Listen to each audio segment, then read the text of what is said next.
નમસ્કાર, આપ જોઈ રહ્યા છો સિટી લાઈવ અને હું છું ખુશાલી. સમાચાર. જૂનાગઢ મહાનગરપાલિકા ચૂંટણી માટે કોંગ્રેસની સેન્સ પ્રક્રિયા શરૂ કરવામાં આવી છે. કોંગ્રેસ પક્ષના પ્રભારીઓ અને ચૂંટણી કમિટી દ્વારા સેન્સ લેવામાં આવી હતી. મનપાની ચૂંટણી માટે 15 વોર્ડમાં ઉમેદવારોએ દાવેદારી નોંધાવી છે. કોંગ્રેસ પ્રભારી પૂંજા વંશ, વિરજી ઠુમ્મર સહિતના નેતાઓએ સેન્સ લીધી હતી.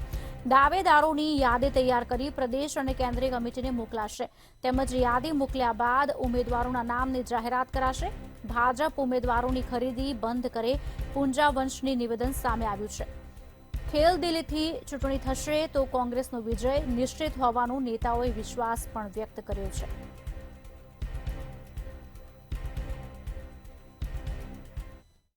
કે મહાનગરપાલિકાની ચૂંટણીના પડઘમ વાગી ચૂક્યા છે અને હવે તમામ પક્ષ દ્વારા છે તે તૈયારીઓ શરૂ કરી દેવામાં આવી છે. ત્યારે આજે કોંગ્રેસ દ્વારા ઉમેદવારોની પસંદગી માટે સેન્સ પ્રક્રિયા હાથ ધરવામાં આવી હતી, જેમાં પ્રદેશમાંથી 3 નેતાઓને છે તે જવાબદારી સોંપવામાં આવી છે, જેમાં વિરજી ઠુમ્મર, પૂંજા વંશ અને રહીમ સોરા, આ 3 જે નેતા છે કોંગ્રેસના, તેમના દ્વારા આજે સેન્સ લેવામાં આવી હતી. ખાસ કરીને જુદા જુદા 15 વોર્ડ જૂનાગઢ મહાનગરપાલિકા વિસ્તારમાં આવેલા છે અને ત્યાં વોર્ડ વાઇઝ જે દાવેદારો છે તેમને બોલાવવામાં આવતા હતા. સાથે જે 19ના કોંગ્રેસના પીઢ નેતાઓ છે, જે જૂનાગઢ માટે હર હંમેશ કોંગ્રેસની સાથે છે, તેવા નેતાઓ સાથે ચર્ચા કરવામાં આવી હતી. તો બીજી તરફ અનુસૂચિત જાતિ સમાજના જે લોકો છે કે આ વખતે જે અનામતની બેઠકો છે ને જે અનુસૂચિત જાતિ સમાજની જે બેઠકો છે તેના માટે પણ ચર્ચા વિચારણા કરવામાં આવી હતી. પ્રથમ તો નારાજગી છે તે અનુસૂચિત જાતિ સમાજના આગેવાનોમાં જોવા મળી હતી, કારણ કે અંદરો અંદર ક્યાંક વિખવાદ થયો હતો અને બાદમાં ફરી બેઠક થતા અંતે આ તમામ જે નિર્ણય છે તે આવી ગયો છે અને અનુસૂચિત જાતિ સમાજની જ્યાં જ્યાં બેઠકો આવવાની છે તે જગ્યા પર તેમના ઉમેદવાર એટલે કે જિલ્લાના જે અનુસૂચિત જાતિ સમાજના પ્રમુખ છે કોંગ્રેસના, તેમના દ્વારા છે તે જે સૂચનો કરાશે ત્યાં અનુસૂચિત જાતિ સમાજના લોકોને ટિકિટ આપવામાં આવશે તેવું નક્કી કરવામાં આવ્યું છે. આ 15 વોર્ડની અંદર વોર્ડ સીમાંકન પ્રમાણે અને જ્ઞાતિ સીમાંકન પ્રમાણે હાલ આ જે ઉમેદવારોની પસંદગી છે તે કરવામાં આવશે. 1 થી 15 વોર્ડ, એમાં સૌથી મુખ્ય ભૂમિકા વોર્ડની ગણવામાં આવે કે જ્યાં રસાકસી થતી હોય અને જે એક તરફી થતું હોય તેવા 2 વોર્ડ કે જેને આ સેન્સ પ્રક્રિયામાં નથી લેવામાં આવ્યા અને તેને સીધા જ પ્રદેશમાંથી તે નામ આવશે તેવા 2 વોર્ડની વાત કરીએ તો વોર્ડ નંબર 3 કે જે મુસ્લિમ વિસ્તાર છે અને વોર્ડ નંબર 8 તે પણ મુસ્લિમ વિસ્તાર છે. તેની અંદર ક્યાંય પણ કોઈ કચવાટ ન થાય અને માથાકૂટ ન થાય અને અંદરો અંદર કોઈ જૂથવાદ ન થાય તેના માટે હવે આ બંને વોર્ડ માટે છે તે પ્રદેશમાંથી જ સીધા નામ મોકલવામાં આવશે અને પ્રદેશ દ્વારા તેનો નિર્ણય લેવામાં આવશે. જ્યારે આજે અન્ય જે વોર્ડના હોદ્દેદારો અને જે વોર્ડના પ્રમુખો હોય છે અને જે દાવેદારો છે તેમને સાંભળવામાં આવ્યા છે. આગામી સમયની અંદર મહાનગરપાલિકાની ચૂંટણી જે છે આગામી 16 ફેબ્રુઆરીએ થનાર છે, એટલે તેને લઈને હવે તૈયારીઓ પૂરજોશમાં જોવા મળી છે. મહાનગરપાલિકાની ચૂંટણીનો રંગ હવે દેખાવા લાગ્યો છે અને હવે કોંગ્રેસ બાદ હવે ભાજપ પણ સેન્સ પ્રક્રિયા હાથ ધરશે. જી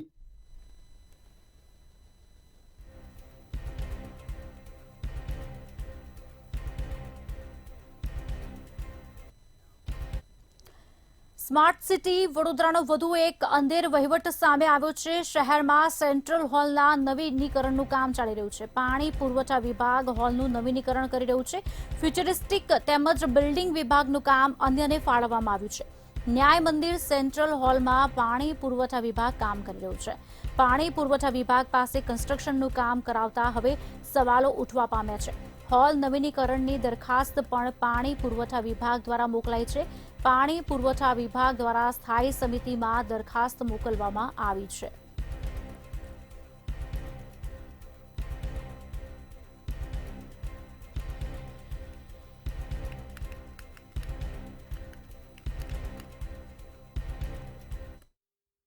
સ્માર્ટ સિટી વડોદરા મહાનગરપાલિકાની અજ્ઞાનતાનો કિસ્સો સામે આવ્યો છે. વડોદરા શહેરમાં સર સયાજીરાવ ગાયકવાડે 144થી વધુ હેરિટેજ બિલ્ડિંગો બનાવડાવી અને ન્યાય મંદિર જે વર્ષો પુરાની ઐતિહાસિક બિલ્ડિંગ છે તેનો સેન્ટ્રલ હોલ જર્જરિત થઈ ગયો છે. તેની જવાબદારી નવીનીકરણ કરવાની વડોદરા મહાનગરપાલિકાના શિરે છે. ત્યારે વડોદરા મહાનગરપાલિકા ન્યાય મંદિર હેરિટેજ બિલ્ડિંગનું નવીકરણ કામ પાણી પુરવઠા વિભાગ દ્વારા કરવામાં આવી રહ્યું છે.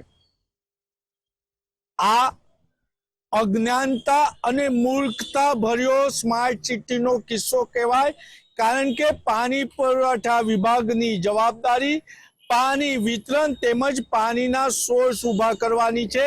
અને વડોદરા મહાનગરપાલિકા પાસે બિલ્ડિંગની જાળવણી કરવા માટે બિલ્ડિંગ વિભાગ પણ છે, પરંતુ ક્યાંક ને ક્યાંક વડોદરા મહાનગરપાલિકાના સત્તાધીશો અને તંત્રની અજ્ઞાનતા મૂર્ખતા ભર્યો આ કિસ્સો કહેવાય કે હેરિટેજ ન્યાય મંદિર બિલ્ડિંગના સેન્ટ્રલ હોલનું નવીનીકરણ કામ જે 30 કરોડ રૂપિયાથી વધુના ખર્ચે કરવાનું છે, તે પાણી પુરવઠા વિભાગ દ્વારા કરવામાં આવી રહ્યું છે. પાણી પુરવઠા વિભાગની કામગીરીમાં અનેક વિવાદો ઊભા થાય છે. પાણી પુરવઠા વિભાગ આજે પણ અનેક વિસ્તારોમાં ચોખ્ખું પીવાનું પાણી નથી પહોંચાડી શકતું, તો સર સયાજીરાવ ગાયકવાડનું ન્યાય મંદિર બિલ્ડિંગનું નવીનીકરણ કામ કેવી રીતના કરશે તેવું ભારતીય જનતા પાર્ટીના કોર્પોરેટરો કહી રહ્યા છે. સાથે સવાલ તો એ પણ ઉભો થાય છે કે વડોદરા મહાનગરપાલિકાની મુખ્ય કચેરીને હસ્તિનાપુર પણ કહેવામાં આવે છે, કારણ કે અહીંયા અનેક અધિકારીઓ અન્ય અધિકારીઓ સામે પ્રપંચ રચતા હોય છે. એટલે અત્યારે પાણી પુરવઠા વિભાગના જે એચઓડી છે, ધાર્મિક દવેને બદનામ કરવા જાણી જોઈને કોઈએ કારસો રચ્યો હોય તેવું પણ વડોદરા મહાનગરપાલિકાની વડી કચેરી એટલે હસ્તિનાપુરમાં ચર્ચા છે. જ્યારે આ સમગ્ર કિસ્સો મંતવ્ય ન્યૂઝના જોવામાં આવ્યો ત્યારે મંતવ્ય ન્યૂઝે સ્થાયી સમિતિના અધ્યક્ષનો સંપર્ક કરવાનો પ્રયત્ન કર્યો, પરંતુ સ્થાયી સમિતિના અધ્યક્ષને તો માત્ર ને માત્ર કયા કોન્ટ્રાક્ટરનું કામ મંજૂર થાય છે કે કેટલા કરોડોના હું ટેન્ડર મંજૂર કરાવું છું તેમાં જ રસ હોય તેમ તે મીટિંગમાં વ્યસ્ત છે તેવું કહી અને નિવેદનથી છટક્યા હતા. ત્યારે સવાલ એ ઊભો થાય છે કે જ્યારે ગુજરાત વિધાનસભાના દંડક બાલકૃષ્ણ શુક્લ હોય કે ગુજરાતના મુખ્યમંત્રી ભૂપેન્દ્રભાઈ પટેલ શહેરના વિકાસની ચર્ચા કરતા હોય, શહેર પ્રમુખ ડોક્ટર વિજય શાહ સતત શહેરના વિકાસનું મોનિટરિંગ કરતું હોય, ત્યારે આ અજ્ઞાનતા ભર્યો મૂર્ખતા ભર્યો કિસ્સો અનેક પ્રપંચો તરફ દોરી જઈ રહ્યો છે.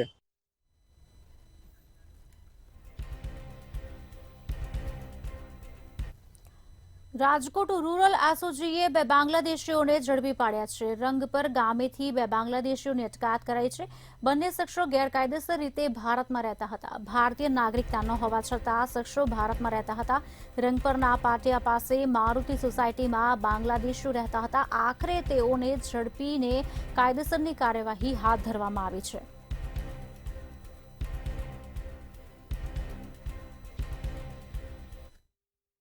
રાજકોટ ગ્રામ્ય એસઓજી દ્વારા 2 બાંગ્લાદેશોની ધરપકડ છે તે કરવામાં આવી હતી. સોહિલ હુસેન યાકુબ અલી અને રિપોન હુસેન નામના 2 શખ્સો લાંબા સમયથી ભારતીય ન હોવા છતાં ક્યાંક ને ક્યાંક તેઓ રહેતા હતા.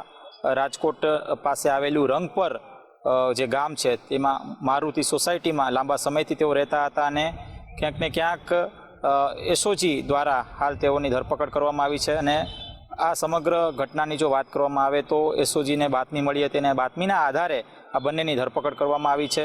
આ સાથે અન્ય કેટલા બાંગ્લાદેશીઓ રાજકોટ શહેર અને જિલ્લામાં રહે છે, એક સવાલ ક્યાંક ત્યાં પણ ઊભો થઈ રહ્યો છે. ત્યારે આ સવાલને એસઓજી ઉકેલવાનો પ્રયત્ન કરી રહી છે અને તમામે તમામ આવી જગ્યાઓ ઉપર એસઓજી દ્વારા ઓપરેશન કરવામાં આવે છે, જેથી કરીને આવા જે બાંગ્લાદેશીઓ જે ગેરકાયદેસર રીતે રહે છે તેઓને ધરપકડ છે તે કરવામાં આવી રહી છે. ત્યારે હજુ પણ કેટલાક જે બાંગ્લાદેશીઓ છે તે રાજકોટ ગ્રામ્ય વિસ્તારમાં રહે છે અને તેની પણ અટકાયત છે તે કરવામાં આવશે.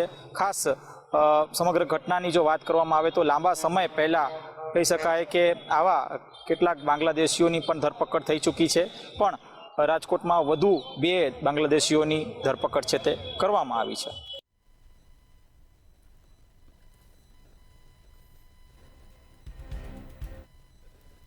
મહેસાણાના ઊંઝાની શ્રીનગર સોસાયટીમાં પ્રેમ લગ્ન મામલે બે પરિવારો વચ્ચે બબાલ થતા મારામારી થઈ હતી. મારામારી બાદ યુવતીના પરિવારે યુવાનના માસીના ઘરે પણ તોડફોડ કરી હતી. બે મહિલા સહિત 4 ઈસમોએ લાકડીથી માર માર્યો. મારામારીના ગુનામાં બંને પરિવારોએ સામસામે કુલ 11 લોકો સામે ફરિયાદ નોંધાવવા પામી છે.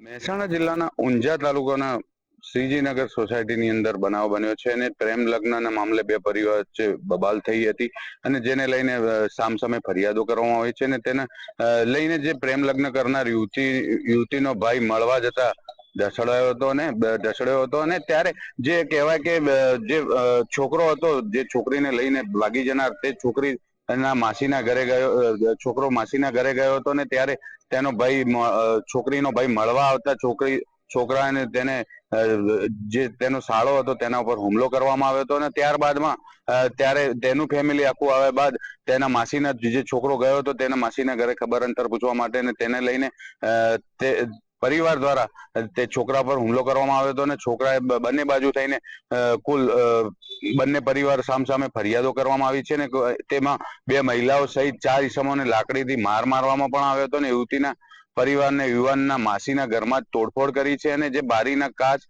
તોડ્યા હતા અને ઘરનો મુખ્ય દરવાજો પણ તોડી કાઢ્યો હતો અને એક્ટિવા નીચે પાડીને નુકસાન કર્યું હતું અને બંને પરિવારે સામસામે કુલ 11 લોકો સામે ગુનો નોંધાયો છે અને હાલમાં તો જે વધુ હતી તે હાલ ઊંઝા પોલીસ વધુ તપાસ હાથ ધરી રહી છે.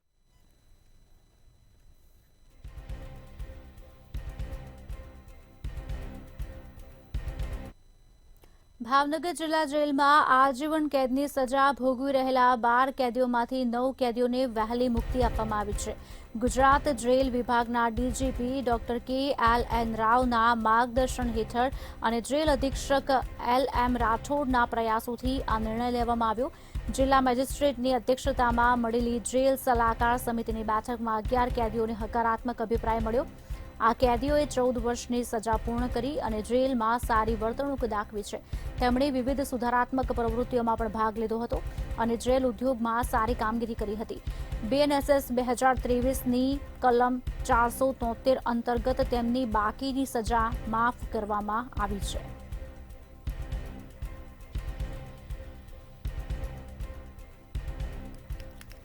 ભવિષ્યમાં આવીશ કે ગુસ્સામાં આવીને કોઈ ભૂલ ન કરવાની સલાહ પણ સાથે આપવામાં આવી છે. ભાવનગર જેલમાંથી 12 કેદીઓની 9 આજીવન કેદીમાંથી મુક્તિ મળી છે. કેદીઓને મુક્તિ વખતે તેમના પરિવારજનો ભાવુક બન્યા હતા.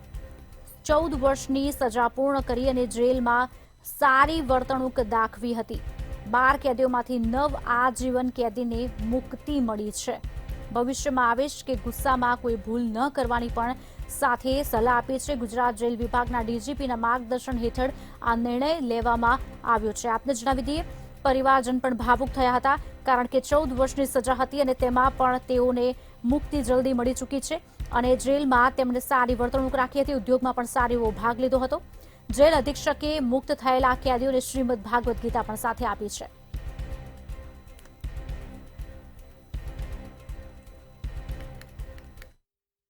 જી ચોક્કસ. ભાવનગર જિલ્લા જેલમાંથી 9 કેદીઓને 14 વર્ષની સજા પૂર્ણ થતાં તેને આજે મુક્ત કરવામાં આવ્યા છે.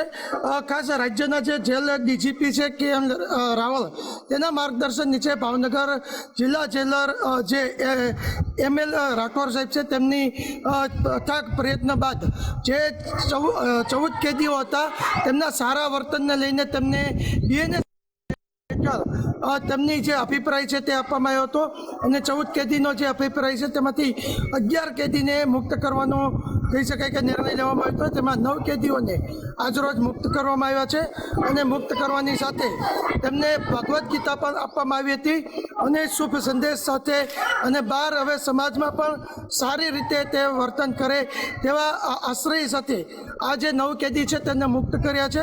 સમગ્ર જે કેદીઓ છે તે અલગ અલગ ગુનામાં જેમને કોર્ટ દ્વારા આજીવન કેદની સજા પાઠવવામાં આવી હતી.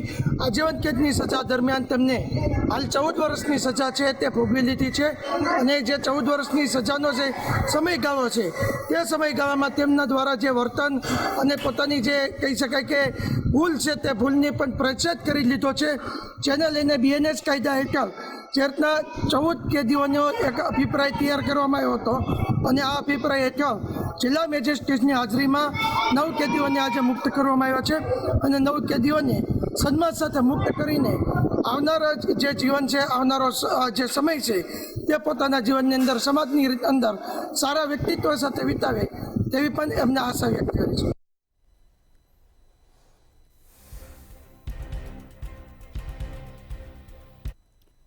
જામનગરના મહારાજા રામ સાહેબ શત્રુશલ્યસિંહજીએ પ્રજાસત્તાક દિવસ નિમિત્તે એક મહત્વપૂર્ણ સંદેશ આપ્યો છે, જેમાં તેમણે સાંપ્રદાયિક એકતા અને ભાઈચારાની મજબૂતી મિસાલ રજૂ કરી છે. વર્તમાન સમયમાં જ્યારે દેશના કેટલાક ભાગોમાં હિન્દુ મુસ્લિમ વચ્ચે તણાવ જોવા મળી રહ્યો છે, ત્યારે જામ સાહેબે આ પરિસ્થિતિ પર ચિંતા વ્યક્ત કરી છે. જામ સાહેબે કહ્યું છે કે જામનગરના મુસ્લિમો મારા ભાઈઓ અને બહેનો છે, જે સિંધ અને કચ્છથી અમારી સાથે આવ્યા હતા.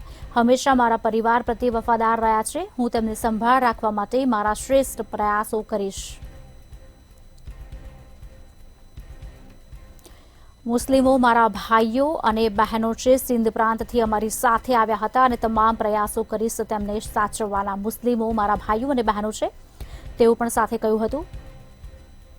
તેઓ કચ્છથી અમારી સાથે આવ્યા હતા. સિંધ અને કચ્છથી જામનગરના મહારાજા જામ સાહેબનો મહત્વપૂર્ણ સંદેશો સામે આવ્યો છે. મારા પરિવાર પ્રત્યે તેઓ વફાદાર છે, તેમની હું સંભાળ રાખીશ. સાંપ્રદાયિક એકતા અને ભાઈચારાની મજબૂત મિસાલ આપી તેમ કહી શકાય. મહત્વપૂર્ણ સંદેશ સામે આવ્યો છે જામ સાહેબનો, જેમાં મુસ્લિમો સિંધ અને કચ્છથી અમારી સાથે આવ્યા હતા તેવું પણ સાથે કહ્યું છે. પ્રજાસત્તાક પર્વએ ખાસ મહત્વપૂર્ણ સંદેશ આપ્યો છે.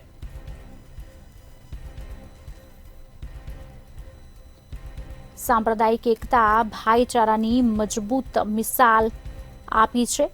જ્યારે મુસ્લિમો મારા ભાઈઓ અને બહેનો છે તેવું જામ સાહેબે કહ્યું છે.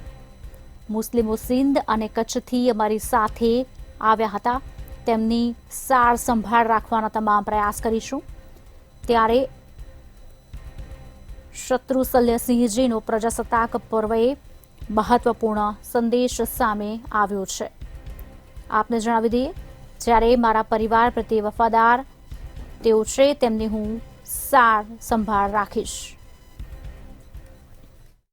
પ્રજાસત્તાક પર્વ પહેલાનો જે લેટર છે તે જામ સાહેબનો જે લેટર છે, લેટરની અંદર તેમણે એક સંદેશો પાઠવ્યો અને સંદેશાની અંદર હાલ સાંપ્રત સમયની અંદર જે પ્રમાણે હિન્દુ મુસ્લિમ વચ્ચે જે ગહેરી ખાઈ જે બંને વચ્ચે થઈ રહી છે, ત્યારે એક સમાનતા અને સાથે સાથે એક ભાઈચારાનો જે પત્ર છે તેમણે લખ્યો છે. આ સંદેશની અંદર તેમણે લખ્યું છે કે તેઓની સાથે તમામ જે મુસ્લિમ જે લોકો છે તેઓ આવ્યા છે, છેલ્લા કેટલાય વર્ષોથી તેઓની સાથે રહે છે અને તેની સાર સંભાળ રાખવાની જવાબદારી પણ અમારી છે. એટલે કે કચ્છથી જ્યારે તેઓ જામનગર વિસ્તારમાં આવેલા હતા, ત્યારે જામનગર વિસ્તારની અંદર આવેલા તમામ જે મુસ્લિમોને સંરક્ષણ કરવું તે પણ મારી જવાબદારી છે. આ તમામ જે લોકો છે તે વફાદાર છે. આ પત્ર જે છે સાંપ્રત સમયની અંદર ખૂબ જ જરૂરી છે, કારણ કે અત્યારે હાલ હિન્દુ અને મુસ્લિમ વચ્ચે જે બંને વચ્ચે એક તણાવ જે જોવા મળી રહ્યો છે તેને લઈને અને સાથે જ એક સારો ભાઈચારાનો સંદેશ જે છે તે જાહેર કર્યો છે. સાથે જ જામ સાહેબની જો વાત કરવામાં આવે તો તેઓ એક સારા ક્રિકેટર રહી ચૂક્યા છે અને સાથે જ જે અત્યારના સમય પ્રમાણે તેઓ સમયાંતરે એક સારો સંદેશો શાંતિ ભાઈચારાની જે વાત છે તે હંમેશા કરતા આવ્યા છે અને તેઓ આ મામલે પણ તેઓ પોતાના પ્રજાસત્તાક દિવસના આગળની સમી સાંજે આ પત્ર લખ્યો, સંદેશો પાઠવ્યો, કહ્યું છે કે તમામ લોકો એક સાથે રહે, તમામ જે લોકો છે તેની અંદર ભાઈચારો રહે તેવો પ્રયાસ જે છે તેઓ કરતા રહે છે અને સાથે જ તમામ જે લોકોને સંરક્ષણની જવાબદારી છે તેઓની રહેલી છે.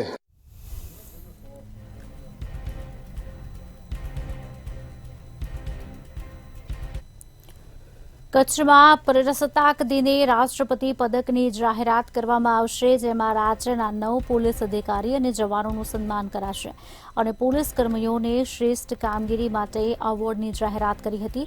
તેમજ border range IG Chirag Kordiya, IPS Nilesh Jajadiya, Ashok Pandor, constable Devdas Barad, Surendrasinh Yadav, Hiren Varanva, Babul Patel, head constable Mukesh Negi, Hemang મોદીનું સન્માન કરવામાં આવશે.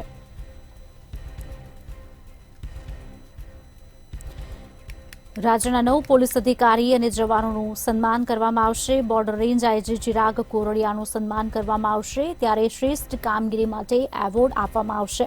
હિરેન વરણવા, બાબુલ પટેલને પણ સન્માનિત કરવામાં આવશે. આપને જણાવી દઈએ, ત્યારે કચ્છમાં પ્રજાસત્તાક દિવસે રાષ્ટ્રપતિ પદકની જાહેરાત કરવામાં આવશે.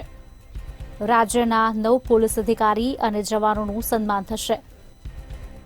પોલીસ કર્મીઓને શ્રેષ્ઠ કામગીરી માટે એવોર્ડ આપવામાં આવશે, જેમાં બોર્ડર રેન્જ આઈજી ચિરાગ કોરડિયાનું સન્માન થશે. હિરેન વરણવા, બાબુલ પટેલને સન્માનિત કરવામાં આવશે. આપને જણાવી દઈએ, કચ્છમાં પ્રજાસત્તાક દિને રાષ્ટ્રપતિ પદકની જાહેરાત થશે.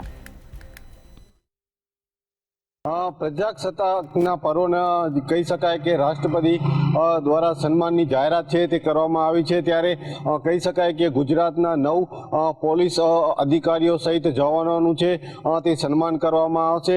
મહત્વની બાબત છે કે આવતીકાલે પ્રજાસત્તાક પર્વ છે, ત્યારે આજે 11 અધિકારીઓ છે તેમનું સન્માન છે તે કરવામાં આવશે, જેમાં ખાસ કરીને બોર્ડર રેન્જ આઈજીના જે ચિરાગ કોરડિયા છે તેનું સન્માન કરવામાં આવશે. તેમજ આઈપીએસ નિલેશ જાજડિયા, અશોક પાંડરાનું પણ સન્માન થશે. તો સાથોસાથ કોન્સ્ટેબલ દેવદાસ બારડ છે તેમજ સુરેન્દ્રસિંહ યાદવ છે તેનો પણ સમાવેશ થાય છે. હિરેન વણવા, બાબુલ પટેલ છે તેનો પણ સન્માન કરવામાં આવશે. હેડ કોન્સ્ટેબલ છે મુકેશ નેગી, હેમાંગ મોદી સહિતના કહી શકાય કે જે આ પોલીસ અધિકારીઓ સહિત જે જવાનો છે તેમને કહી શકાય કે આવતીકાલે જે પ્રજાસત્તાકનો પર્વ છે ત્યારે વિશેષ સન્માન કરવામાં આવશે.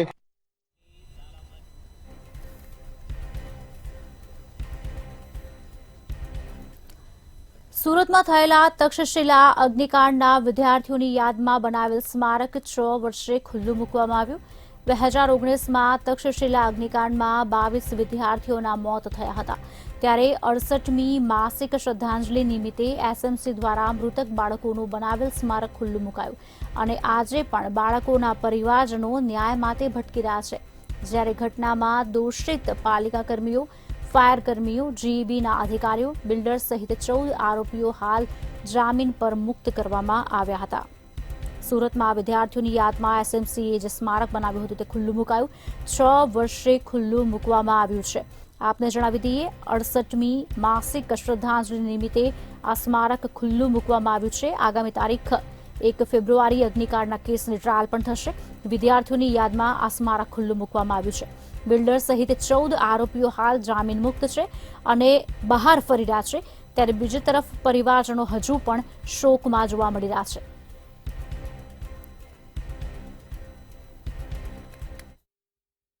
તક્ષશિલા અગ્નિકાંડમાં માસૂમોની કાયદાકીય જે લડત ચાલી રહી છે એમાં તો હજી ન્યાય મળ્યો નથી, પરંતુ આ માસૂમોની યાદમાં એક સ્મારક બનાવવા માટેની રજૂઆત કરવામાં આવી હતી. વાલીઓ દ્વારા આ રજૂઆત કરાઈ હતી, ત્યારે આ સ્મારક બનીને હવે તૈયાર થઈ ગયું છે. ત્યારે વાલીઓ દ્વારા આ સ્મારકમાં જઈ બાળકોને શ્રદ્ધાંજલિ આપવામાં આવી હતી. વાત છે 24 મેની 2019ની અંદર તક્ષશિલા અગ્નિકાંડ બન્યો હતો અને ભ્રષ્ટાચારની પોલ ખુલ્લી પડી ગઈ હતી. તક્ષશિલા અગ્નિકાંડમાં 22 જેટલા માસૂમ બાળકોનો ભોગ લેવાઈ ગયો હતો અને અધિકારીઓ જે છે હજી પણ બિંદાસ ફરી રહ્યા છે. ત્યારે આ માસૂમોની યાદમાં એક સ્મારક બનાવવાની રજૂઆત જે વાલીઓ દ્વારા કરવામાં આવી હતી તે સ્મારક હવે બની ગયો છે. 24 મે 2019ના રોજ સુરતના સરથાણા વિસ્તાર ખાતે તક્ષશિલા જે આર્કેડ છે તેમાં આગ ફાટી નીકળી હતી. આગ એટલી ભયંકર હતી કે એની અંદર જે આગ યથાવત હતી ત્યારે જ આ બાળકો બળીને ભડતું થઈ ગયા હતા. બાળકો બહાર નીકળી શકે કે ત્યાંના જે ફેકલ્ટીઓ હતા કે તમામ લોકો હતા તેઓ બહાર નીકળી શકે એવો પણ શક્યતા નહીં હતી, જેને લઈને ત્યાં ઊભા તેઓ ભૂંજાઈ ગયા હતા. તો કેટલાક લોકો આ આગ લાગવાની સાથે ઉપરથી પણ કૂદી પડ્યા હતા. ત્યારે તક્ષશિલા કાંડે સુરતમાં ચાલતો જે ભ્રષ્ટાચાર છે એની પોલ ખુલ્લી મૂકી દીધી હતી. અધિકારીઓના ભ્રષ્ટાચારને કારણે આ 22 માસૂમોના ભોગ લેવાઈ ગયા હતા. છેલ્લા ઘણા સમયથી મૃતકના પરિવારજનો સ્મારક બનાવવા માટેની માંગણી કરી રહ્યા હતા. આખરે તેનું લોકાર્પણ હવે જે છે કરવામાં આવી રહ્યું છે. મૃતકોના પરિવારજનો દ્વારા એને શ્રદ્ધાંજલિ આપવા છે. તક્ષશિલા અગ્નિકાંડની અંદર કેટલાક માસૂમ બાળકો જીવ ગુમાવ્યો છે. ગેરકાયદેસર રીતે આખું તક્ષશિલા આર્કેડ બનાવવામાં આવ્યું હતું અને આ આર્કેડ બનાવવા પાછળ અધિકારીઓના ખિસ્સા ભરાયા હતા, પરંતુ અધિકારીઓએ તો ખિસ્સા ભરી લીધા પણ ભોગ લેવાયો અને ભોગવવાનો વારો આવ્યો આ 22 માસૂમોએ પોતાનો પોતાનો જીવ ખોવી દીધો, જેને લઈને એક લડત કાયદાકીય રીતે વાલીઓ દ્વારા લડવામાં તો આવી રહી છે, જેનો ન્યાય તો હજી સુધી મળ્યો નથી. પરંતુ આ માસૂમોની યાદમાં ક્યાંક આ સ્મારક બનાવવામાં આવ્યું અને હવે આ સ્મારકની અંદર જે માસૂમોના ફોટા છે, તસવીરો છે તે લગાડવામાં આવી અને વાલીઓ દ્વારા તેને શ્રદ્ધાંજલિ આપવામાં આવી. જો કે તક્ષશિલા અગ્નિકાંડની અંદર હજી પણ કાયદાકીય લડાઈ યથાવત જ જોવા મળી રહી છે.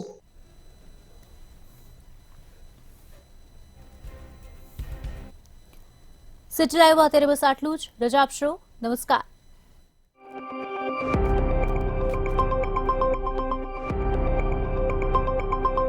મને સરકારની વિવિધ યોજનાઓની માહિતી ક્યાંથી મળશે? એક ક્લિકથી. અચ્છા, તો આમાં મને કઈ કઈ યોજનાઓનો લાભ મળે એ કઈ રીતે જાણવું? એક ક્લિકથી. અરે વાહ, પણ અરજી ક્યાં કરવી, કેવી રીતે કરવી એની માહિતી ક્યાંથી મળશે? એ પણ એક જ ક્લિકથી. મારી યોજના પોર્ટલ. મારી બધી યોજનાઓ એક જ પોર્ટલ પર. સરકારની વિવિધ યોજનાથી લઈને તેના લાભ મેળવવા સુધીની બધી જ માહિતી મારી યોજના પોર્ટલ પરથી મળી જશે. એ પણ ફક્ત એક જ ક્લિકથી. માહિતી તો મળી ગઈ, એ પણ ઘરે બેઠા બેઠા અને ફક્ત એક જ ક્લિકથી. તો છે ને, સરકારની યોજનાઓની માહિતી મેળવવી એકદમ સરળ. મારી યોજના પોર્ટલ. મારી બધી યોજનાઓ એક જ પોર્ટલ પર.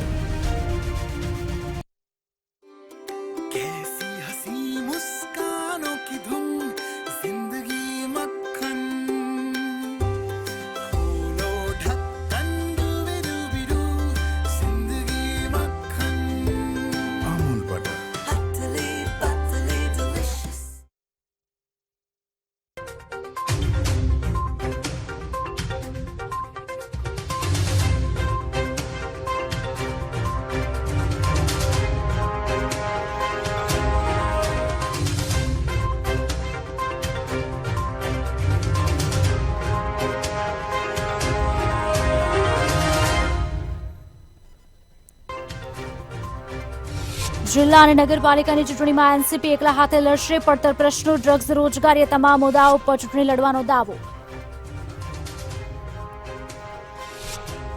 અમદાવાદમાં આજથી 2 દિવસ કોલ્ડપ્લે કોન્સર્ટ. નરેન્દ્ર મોદી સ્ટેડિયમમાં દર્શકોને એન્ટ્રી આપવામાં આવી. મોટી સંખ્યામાં જનસહેલાબ ઉમટ્યું. અમદાવાદના નારોલ પોલીસનો કર્મચારી લાંચ લેતા ઝડપાયો. દારૂનો કેસ નહીં કરવા માટે માંગી હતી લાંચ. 50,000 રંગે હાથે લેતા ઝડપાયો. રાજકોટના રંગપર ગામેથી રૂરલ એસઓજીએ 2 બાંગ્લાદેશી શખ્સોને ઝડપ્યા. બંને